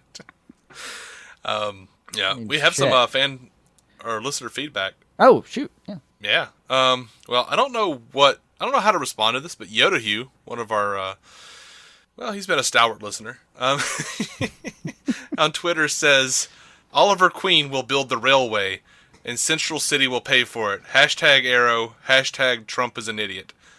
It made me laugh, but I don't know what I could do with that. I don't. I really don't. I appreciate he thought of us, though. Hold on, read that again. I want to see if I have more insight into this. Just give me one more shot. This is on Twitter. He wrote at DC on screen. Yeah, I'll never figure out Twitter to actually look at this, so I'll have to trust it. So that's where you can find us. That's where you can find Dave. I don't understand Twitter. Okay, you can find Jason on Facebook because I can't be bothered. I'm handling Twitter. It's a division of things we can actually handle. Oh yeah, of responsibilities. I can deal with Facebook. I understand that. Yeah, he says Oliver Queen will build the railway, and Central City will pay for it. Hashtag Arrow. Hashtag Trump is an idiot. Okay, I've considered it. I'm going to have that elaborated. I have no idea what he's talking about. Moving on. But I agree with every point, I got to say. Sure. We actually got a response on our webpage, which is weird because most people talk to us through social media. Oh. But Lisa on our webpage on dconscreen.com. What up, Lisa? She made me feel like an idiot, and now I'm maybe going to make you feel like an idiot. Share it. Just spread it across us. We'll both feel like half an idiot. On our review of the unfilmed Constantine episode, Final Girl, she responds, "Did you guys really not get that it was Riverdale? Artie was Archie, Becca was Betty, Vanya was Veronica, Jackers was Jughead, and obviously Reggie was Reggie." Totally did not get that. Like, I didn't even think about it at all. Never thought about it. Never did. God, it's been a while since I've run across Archie. Last night, I'm sorry, that is the script again. A combination of ignorance and time. But from what I remember, good catch. I've read a lot of Archie comics. I can't believe I didn't catch it because I went back and looked through the descriptions of these cats. Yeah. It's that all there. Sounds right. It's all there, man. Good fucking catch. Yeah. No, that I assume she's going to be up on. I assume she's going to be like 100% up on Berlanti's relaunch of that. Yeah, I mean, his Riverdale. Isn't it called Riverdale that he's starting? I think it is, and I'm admittedly curious. Yeah. I mean, if you just showed me the word Riverdale, I'd be like, cool, Buffy season 8? Yeah. Right. You know, if I'm sorry, Sunnydale. Oh man, I'm way behind. That was Sunnydale. Yeah. Yeah. Like Archie's was like the classic Archie was a funny comic. Berlanti has a really good track record of bringing in funny characters to be funny. Now, like newer Archie comics have gotten serious. That's not. That's not what Archie comics were for. That's not what I remember them being for. They keep the classic funny ones, and then they also have like a more realistically drawn like teen drama version, which I think is that's probably going to be closer to what this is. They actually killed Archie off in that version of the comic. Oh dang! I think he there was some sort of school violence or something. I don't know. I don't remember. Damn. I don't read that crap. I don't read it. I don't know. But he died, and they killed him off, and he's apparently stayed dead. There's also like a separate version where like it's like that would actually give him a superpower in the world of comics. That is a superpower, staying dead correctly. Right. Well, I think there's also like a zombie version of Archie. I don't know. Okay, never mind. Superpower revoked. You got all Blackest Night on this shit. Well, it's a separate reality though, I think. And we're back. Superpower regained. See how fast that all happened? That's at the speed of comics. Right. But yeah. Anyway, that was we humbly bow at your knowledgeable feet, Lisa. Well done. Good on you. Well done. I'm surprised, and who knows if you're ever going to listen to this, but I don't know. I mean, my sentiments there. Right. I felt bad about myself, but I felt better though because I looked up reviews or anything about this Constantine script. Mm-hmm. I had found nothing about Riverdale being in there. Like, no one caught it that I could find. Just her out of the entire world, or at least the entire world that managed to read that script and think about it. Actually, I'd be curious. Did she just listen to our review, or did she actually read the script? I don't know. I mean, I'm sure she read the script, but Ah. Oh well. Now I gotta admit, me and you just wanted to do like a live retelling almost kind of thing, like do a back and forth dialogue about it or something. Mm-hmm. Mostly just to amuse ourselves. And I swear the majority of it this was is? Yeah, but I swear like the majority of the instinct was that like even just us doing the reenactment of it would be like close to us getting Constantine again, just right. a little bit closer. Because this was didn't that script get released before we even knew he was going to show up on Arrow, or is it the other way around? Do you remember? No, it was released like 2 weeks before it came out on Arrow. Okay, so it was in the lead up. Mm-hmm. Oh god! Because in trying to find anything about Riverdale being in there or any reference to it, you saw some dates finally. I saw some dates. I saw some people like being like, "Oh, how convenient that it was leaked 2 weeks," and other people having to correct them like, "No, he promised to do it. Like it wasn't a leak. There was no leak. That was a promise. Yeah. If he got enough responses, and he got like 5 times the responses he asked for, even if it's that's just called marketing. That's called marketing, asshole. Period. Yep. And we're all thankful that he chose that route to market with. Hell, I'd really appreciate it if he did it again. I mean, yeah, that was what, like episode 14 or something that he released? Yeah, if I recall correctly, I believe they had episode 14, 15, and 16 were all written, but not produced. That's what I'm thinking. There were like a couple more I know that were on paper. Mm-hmm. And there should be 2 more, specifically. I'm going to go figure out how Twitter works just to go twit this guy. Twit. And ask him if he can send us more of these things. I'll twit the fuck out of this. Tweet, Jason. I kind of know. Don't feign ignorance. I'm feigning ignorance to preserve shame. Common technique. No. No, it is a common technique, I promise. Your deception shall not stand on this show. Oh, this fine, integriful show that we put out. One where we can just make up words like integriful at will. I prefer integrious. Integrious. The integrutiousness of this show will not be undermined by your defense mechanisms, Jason. It will not be. Integritious, my friend. I'd forgotten the proper verbiage. I apologize. Yeah. Integrational. What? It's when something matches the other honorable features of a thing, it would be called like integruous. Would that be right? If something is just as honorable as the thing adjacent to it, integruous. Yeah, maybe. See, now we're making up things that actually make some sense. Integnimity?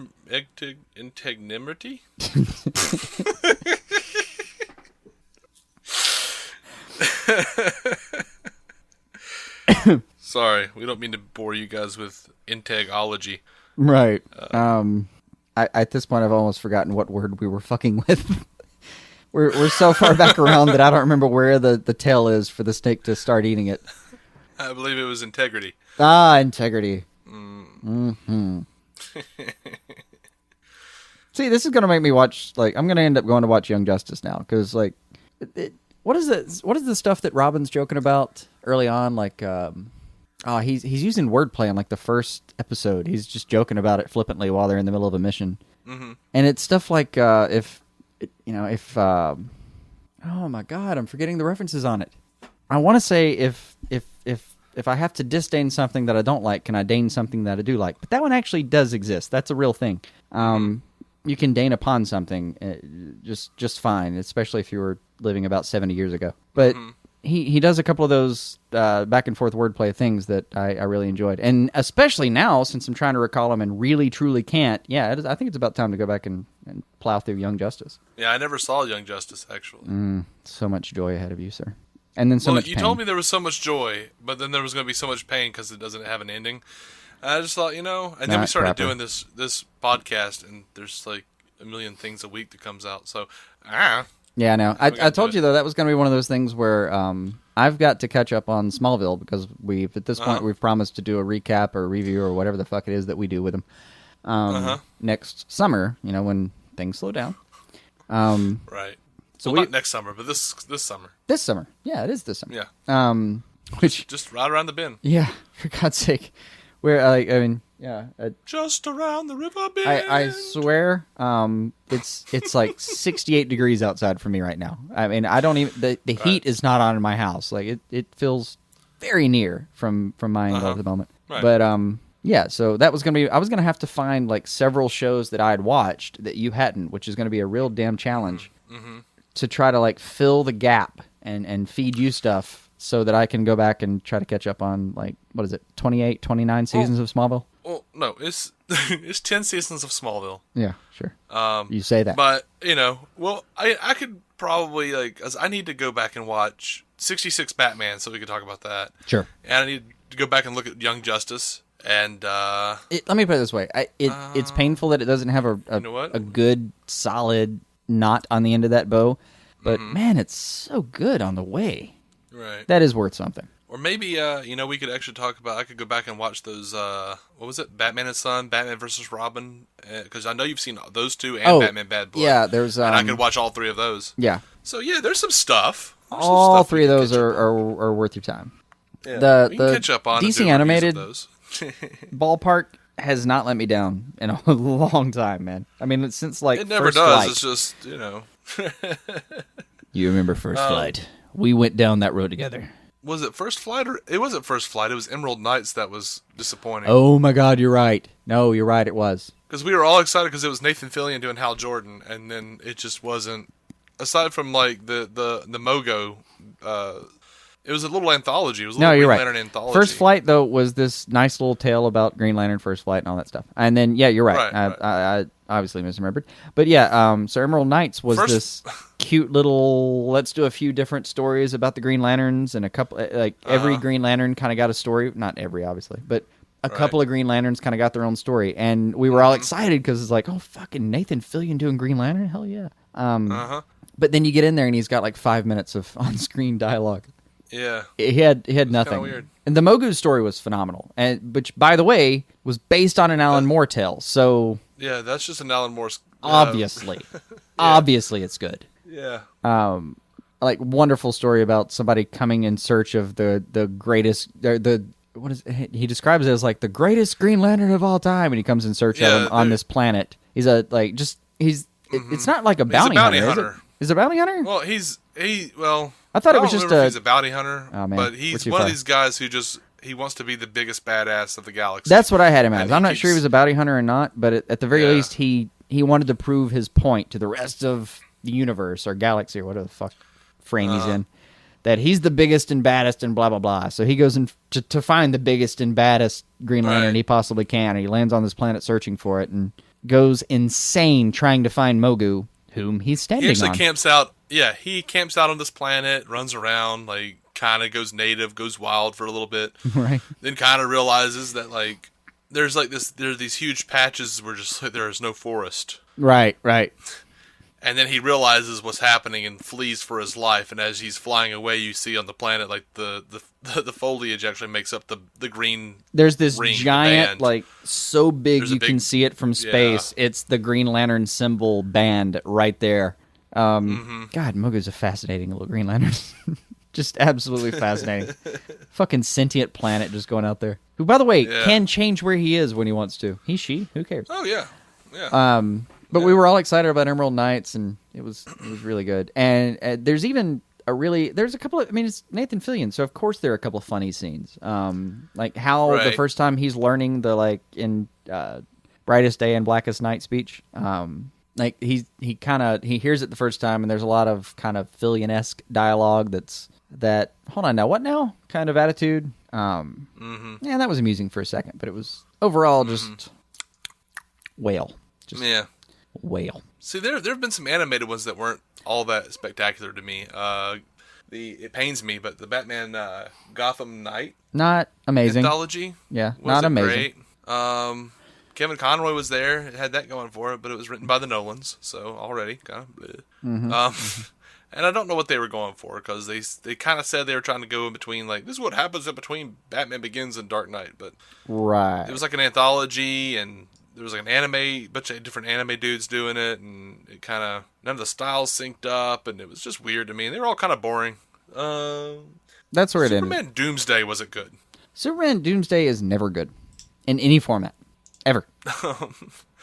I mean, what was it like? Was it Adam Baldwin, Jane from Firefly playing Superman, and Anne Heche as Lois? And Anne Heche was just awful. Like, she didn't know how to voice act. No one had given her any clues on this. No. I think this was maybe right after her stroke breakdown or whatever it was, where she wound up naked not in a that person's stroke. yard or whatever. I don't know. That is a very specific thing. I just remember. It was a breakdown. This is how I remember it. Anne Heche played Lois Lane, and so did Margot Kidder, and both of them were naked in somebody's backyard at some point. And one of them might have had a stroke. I don't know. And there is a giant difference between a heat stroke and a stroke. I don't know. I get the I get the diagnoses confused, but whatever.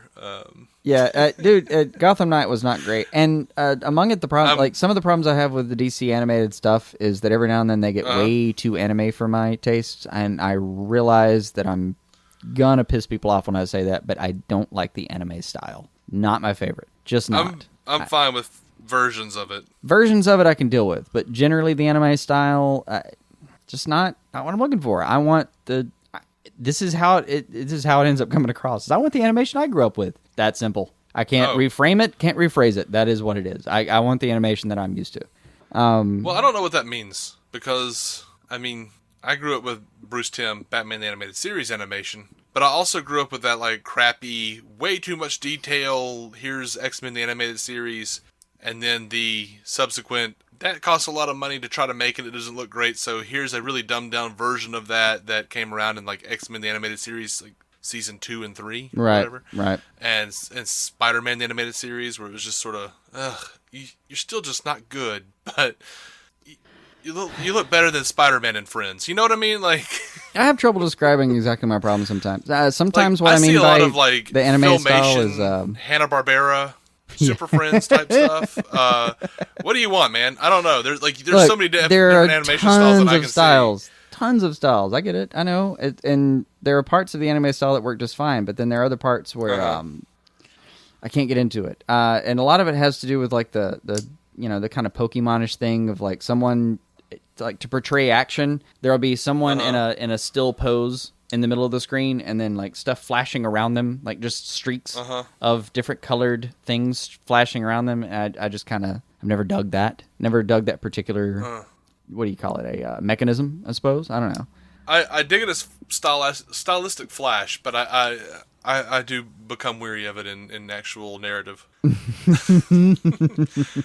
If it's like the opening sequence for a video game that I'm about to play, that's cool. That's fine. That's fine. You know, that's some Marvel vs. Capcom shit. I'm down, but I've seen worse things than that, no doubt. At certain times, like Street Fighter 2, the movie, like they did a little bit of that, but in artistic flair, like it was good for certain scenes, and then you'd actually see like a damn good fight.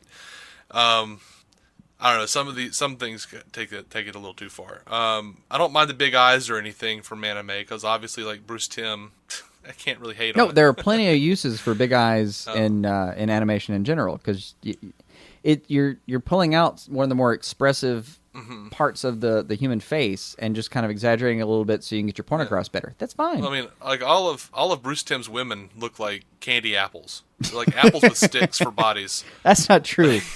That's not entirely true. I remember several of them that look like normal, well, I can't say normal human characters, but normal-ish people. The closer, the further we get in, like in the beginning, they look way more normal. Like they have hips, they have boobs, their heads are proportional.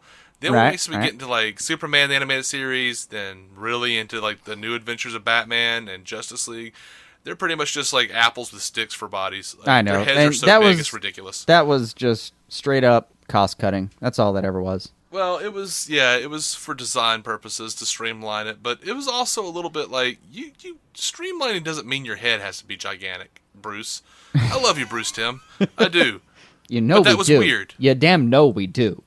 But that was weird. I want you to know it was weird. And Poison Ivy went from being attractive to being like a little like wood nymph or something. I don't know. It's not even isolated. Like the Joker went from being this fascinating visual creature to a goddamn beetle. Not the good kind. Three E's in that word. They did back that up. they took a few steps back and made a good combination. No, for Return of the Joker, they came back and did and Justice League the way we should have done it. Yeah. And Justice League, they came back and did the same thing. You're right. But yeah, it took a lot. And the other thing, and again, I know I'm just like biting off way more I can chew, way more than I can chew by taking an entire genre of things and saying I don't like it. But I'm sorry. I don't think you've seen the right ones too. Probably. I have tried a couple times, and it wasn't for me. I didn't know if it's all the right things or what. Yeah. But one of the other things I ran into was some of the coloring. It's the same problem I have sometimes with shows on like ABC. That little like white lens flare effect. That especially when somebody's outside in daytime, you'll see this whitewash effect. Yeah, I know what you're talking about. You know what I'm talking about? Yeah, I know what you're talking about. Yeah. I don't like it. And especially, and I remember this specifically from the Gotham Knights thing we were talking about, is that's something that happened in that movie was, they did, or Gotham Knight, I'm sorry.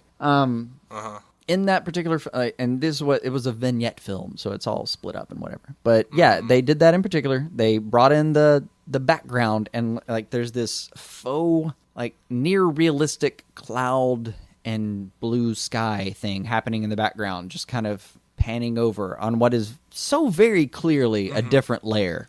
So there's that faux background happening with the mid-range background of trees, happening with the foreground I guess, of the actual people, and there's a whitewash effect on the mid and foreground from I guess this weird background thing that isn't congruous to the rest of their actual shot. Like way more detail in those clouds than there are on the rest of your damn shot. Right. Like, I can see, 4 lines in this guy's face, but I can see, 18 different curves of that one piece of the cloud. That's weird to me. It just is. I kind of enjoy that. But one thing I really like about anime is that, unlike most other damn forms of animation, they do focus pulls in animation. Right. Like, that is cool to me. Like, focus pulls are cool. Time to even think about it. Yeah, focus they pulls do, is a cool thing, yeah. Yeah, and they do, mood shots, to further the actual emotional depth of the character and the scene and what they're experiencing. One thing that was in that Gotham Knight is I think it's Montoya when she's in the middle of that fire and she's looking at Batman. You see Batman in the flames, and it kind of cuts to just really close up on her eye as she's watching him, and her eye kind of twitching against the flickers of the flames, and just Batman standing still engulfed in flames, but somehow not burning. That was really badass. I kind of dug that. I like that kind of stuff. But I like that their anime seems to be. I mean, there's trash anime, just like there's trash American. Oh, there's animation. So much trash American animation. I'm not trying to compare. Yeah. And if someone wanted to, I'm sure they could just light my ass on fire for everything I just said. But Yeah, I mean, I'm gonna say it anyway. Hell, worst case scenario, I learned something. I have a lot of friends who like anime, and they've tried to get me to watch stuff, and some of it is that's trash, and then others I'm watching it and I'm like, this is actually pretty damn good. Probably I would say my biggest problem with anime is I would like it a lot more if I could just find the first one. Because even my friends who like anime, they'll be like, you've got to watch this. I'm like, okay, cool. That's the first one, right? That's the beginning of it. And they're like, well, I'm like, hell. It's kind of the beginning. But, well, I mean, look, I've gotten that same problem sometimes when I'm like, look, you've got to read Dark Knight Returns. Oh, is that the first Batman? The best answer I can give you is it's the first Batman that matters. Also, no, that's not true either. Also, there's a lot of Batman before it that matters, but that's the first one you need to read to make every other thing make sense. Just start here and let me point you other way. It's convoluted as all fuck. Mm-hmm. Well, I mean, okay. A lot of the anime though that I'm talking about is it's not like comic books where, this shit has been going on since the 30s, and so many people have retconned it, and they've changed it, and this doesn't matter anymore, and this came about, and blah, blah, blah, blah, blah. If somebody was like, how do I get into Batman? I would hand them a copy of Year One and be done with it. That's entirely fair. I mean, okay, you want to know how Batman starts? Here's Year One. If you want to know how it ends, talk to me later. I'll give you Dark Knight Returns. Right. What do you want from me? No, I think I really do. I think I'd hand somebody a copy of Year One and Killing Joke and say, if this doesn't interest you, I can help you. Or, maybe just like Batman the Animated Series and just be like, if you don't like this, there's nothing for you here. Well, I have done that to people, though, and they're like, oh, it's too slow. And, they're right. The pacing is kind of slow on BTAS. It is. Mm-hmm. You have to kind of dig in and hang out. Yeah, I know. But it is gorgeous, and it is fucking, oh, man, it's just the best representation we've had on screen of him. I don't know, I guess the Bat Bard character that you and I love. Mm-hmm. No, I mean, it should be noted though. Like I said earlier, like my version of the best movie of all time is Citizen Kane. Yeah. So, if you want an intense, attention deficit disorder bullshit TV show, don't come asking me for opinions, because I actually enjoyed Citizen Kane. Like, I hate how everything is so like everything's got to be like snap, snap, snap, snap. Like, even when we've written comedy sketches and stuff, for YouTube, like, they're like, oh, you gotta come out of the gate swinging. Like, people will click away, people will get bored. No, and that all makes perfect sense to me. Our analytics show that is the case. It's definitely the case. But you know what? When I watch stuff, like, I don't like I look at Smosh or something, and I'm like, I don't even know what. I've watched the entire thing. It lasted 30 seconds, and I don't know what the hell happened. Like, why do I care about any of this? I get the joke. Whereas, but like, it was dumb. I get the timing. I get the timing device of like, no, fucking hit him hard, hit him early, and then don't let him go more than like 20 seconds or 15, 20 seconds without giving him something else. And I get the ADD factor of it. And same time, like, a lot of the comedy videos at this point, I'll go to Cracked and just scroll down the video section and see what I haven't seen. And dude, those are like 8-minute videos half the time, at least half the time. Yeah. And I enjoy the fuck out of them. I got no explanation for that. Because if you ask me to make a video, I'm like, yeah, cool, 45 seconds. Let's get this done in 45 seconds. We're gonna hit them with this, this, and this. That's how my instinct. And if you actually have me watch one, I'm watching the long version, and I'll be happy. Yeah, I would rather watch a long version, and I mean that's not my only problem with on video. Like, I didn't go to school for filmmaking, so I've just been feeling my way around this over these last 10 years. By the way, tomorrow, March, it will be 10 years since I put up the first video. Oh, nice. What's that, The Drifter? Yeah, yeah. Actually, since I started working on it, I think. No, I shot it in March.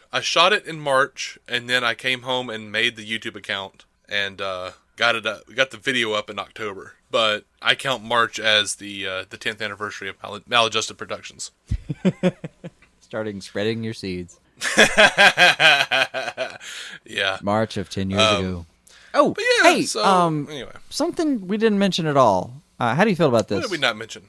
Superman's birthday. Where do you stand on it? Oh, yeah, we didn't mention. This, I guess, is news if anyone managed to make it through the last conversation. Yeah. By many accounts, by the ones that I consider relevant, I suppose, February 29th, Superman's birthday. Mm-hmm. And, of course, it's the birthday, it's the anniversary of the day he landed and was discovered by the Kents, not the day he was born on Krypton, which would be absolutely fucking irrelevant as far as, like, astrophysics would be concerned. Mm-hmm. Especially for a planet that's no longer there to revolve. I don't know where he'd be in terms of Ra, but in terms of sun, he's 107-ish. Anyway, if that was his name. I'll put it this way. As far as what I believe, as far as Superman's birthday, I don't really give a shit. But in me and my own personal thought, when you because you said something to me about this today earlier, and I thought, what is he talking about? Was this the day that Action Comics #1 came out or something? Right. That would be his first issue. Yeah. It wasn't like Action 39 or 37. Something like that. Yeah. But the no, I'm not right about that. I'm not right about that at all. It was like Action 14. I know. Yeah. Fuck I me. actually someone knows, and I'm sorry I don't right now. I'm just sorry I don't. I have the cover somewhere, but in my own personal thought, I'll just look that up. First comic, Superman, just to be sure. It was 1938. I know that. Right. Hold on. I'm going to try to do it analog. We're going to have a race. We're going to have a time race.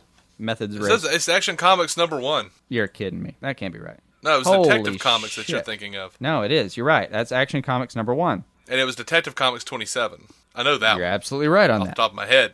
It's Batman. I know that. Yeah. But now my source has June 1938. Yes.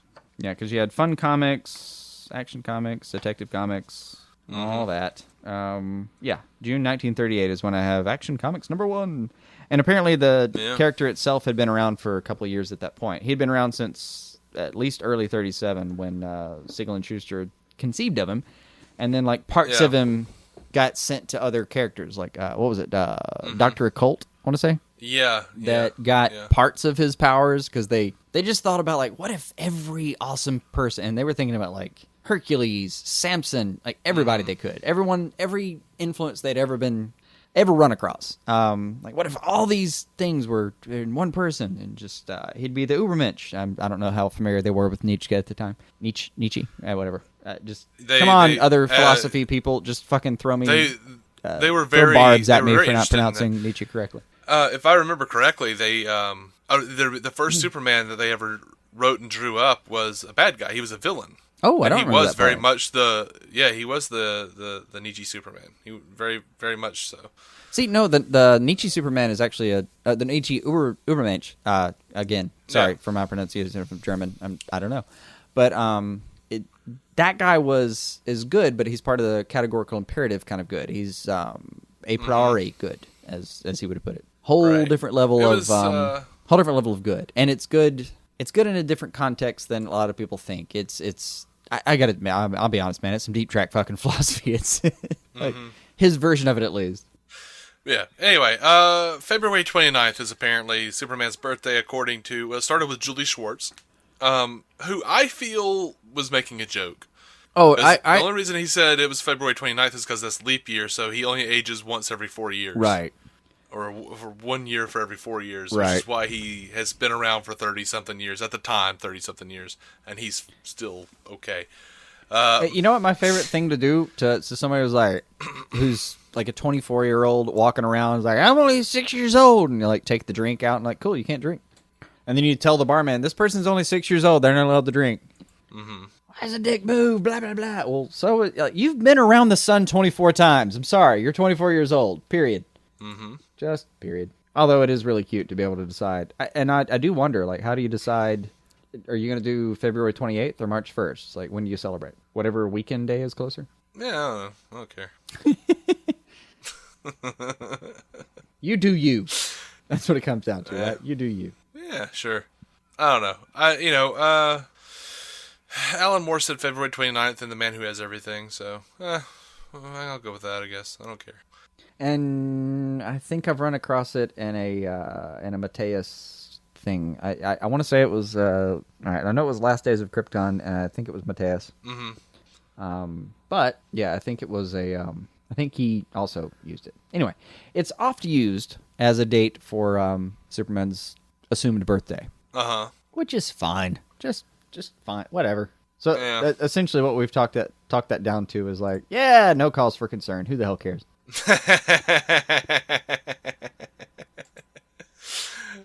What ifs? I don't know, man. Come on.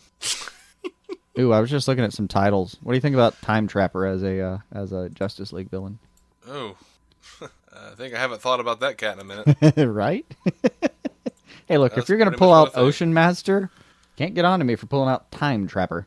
I'm not getting on to anybody, but I know. By the way, I just sent you a picture of the Reign of the Superman, the first the villain Superman that was. The Reign of the Superman. So the thing that was a takeoff of the thing. Oh yeah. All right. So that looks like Nosferatu. Well, it looks like, you know what it looks like? It looks like Lex Luthor. What he eventually came to look like. It does. It does. That's. I mean, you can find bigger versions of this floating around. Yeah, it's pretty much Injustice years before. Mm-hmm. Another thrilling story by the writer of Snaring the Monster. Or Master. I can't even read this. It's so tiny. Right? Anyway. Yeah, too much. It'll take a while to find the... Anyway. Anything else, man? Nah, I'm about out. I'm about done. Yeah. We are DC On Screen. You can find every episode at dconscreen.com. We're on Twitter. We're on Facebook. You can find everything on iTunes and Stitcher. What We have wonderful fans. Thank you to Christopher White, who sent us some of the news that we went over today. Scott Madison, awesome. Just an awesome guy. Mm-hmm. Nothing to contribute to this episode, but we love him. Thank you to Lisa, who called us out for being a couple of idiots over on our page. Again, damn good catch, Lisa. Yoda Hugh, and all the cats over on Twitter who've been liking tweets and retweeting and talking to us. It's been a lot of fun. If you want a similar podcast about the Marvel Cinematic Universe, go check out our friends Matt Carroll and Jeff Randall over at the Marvel Cinematic Universe podcast, MCUcast.com. We are members of the Giant Size Team Up Network, GiantSizeTeamUp.com. I think I'm going to go watch Gotham. Yeah, that'll be coming up soon. All right, yeah. Yeah, so we'll be back next week with a whole bunch of reviews. The DVRs of the world are going to light up. We got Lucifer, Supergirl, and Gotham, I guess, tonight. Or is it, we don't have Supergirl. Yeah, we do. No, we do. Solitude. All right. three. All three. We do. Yeah, the Unholy Trilogy. Yeah. I forgot Solitude was 29th. Yeah, that's now. So we have a lot to go do. Aneurysm. Until next time, keep some DC on your screen.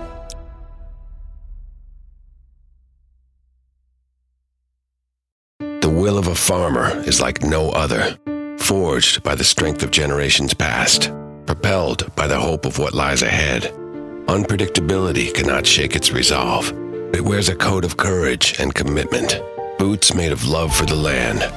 At BASF, we support you with tools for tomorrow, new chemistries, seed traits, and technologies, because we know the world's future will be fed by the will of a farmer. BASF, helping you do the biggest job on Earth. Okay, round two. Name something that's not boring. A laundry? Ooh, a book club. Computer solitaire, huh? Ah, oh, sorry, we were looking for Chumba Casino. That's right, ChumbaCasino.com has over 100 casino-style games. Join today and play for free for your chance to redeem some serious prizes. ChumbaCasino.com. No purchase necessary. Void where prohibited by law. 18+ terms and conditions apply. See website for details.